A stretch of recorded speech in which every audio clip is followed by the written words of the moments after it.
update ng bayan, maasahan anumang panahon. Magandang araw po sa ating lahat. Narito na ang pinakahuling update sa magiging lagi ng ating panahon sa araw na ito hanggang sa mga susunod pang mga araw. Sa kasalukuyan, patuloy na nakakaapekto sa ating bansa ang easterlies o ang mainit at mahalumigmig na hanging nagmumula sa karagatang Pasipiko, at ngayon ay nakakaapekto ito sa ating bansa lalo na sa may Central at Southern Luzon, sa buong Visayas at sa may Mindanao.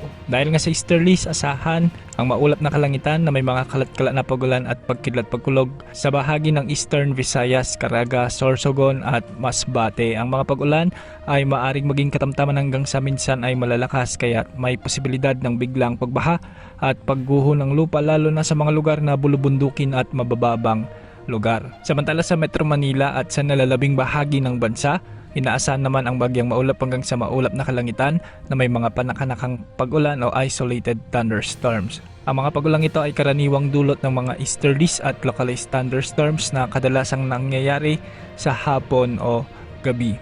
Bagamat panandalian lamang, ang mga thunderstorms ay maaaring magdulot ng malalakas na buhos ng ulan, pagkidlat at pagbugso ng hangin, kaya posible pa rin ang pagbaha at pagguho ng lupa sa mga apektadong lugar. Sa kasalukuyan, meron tayong namomonitor na cloud cluster sa silangan ng Mindanao.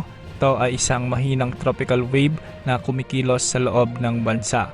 Dahil dito ay inaasahan ng bagyang pagtaas ng tsansa ng panandaliang ulan at thunderstorms lalo na sa hapon at gabi. Ngayon pa man, hindi ito inaasang magdudulot ng malalakas o malawakang pagulan.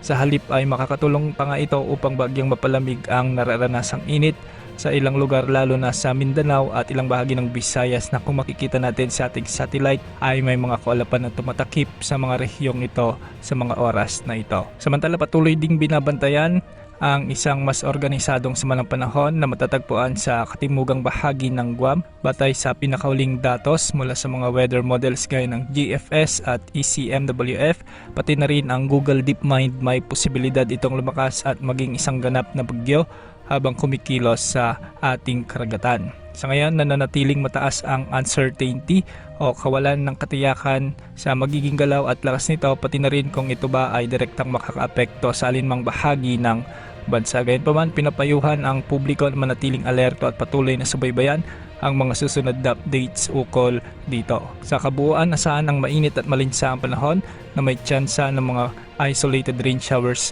ngayong hapon, habang patuloy naman nating minomonitor ang potential na bagyo sa silangan ng bansa. Sa mga susunod na araw, magpapatuloy pa rin ang malinsangan o mainit na panahon at tuloy-tuloy pa rin ang pagtaas ng heat index, kaya mag-ingat po sa mga kababayan natin, lalo na yung mga bata at may karamdaman.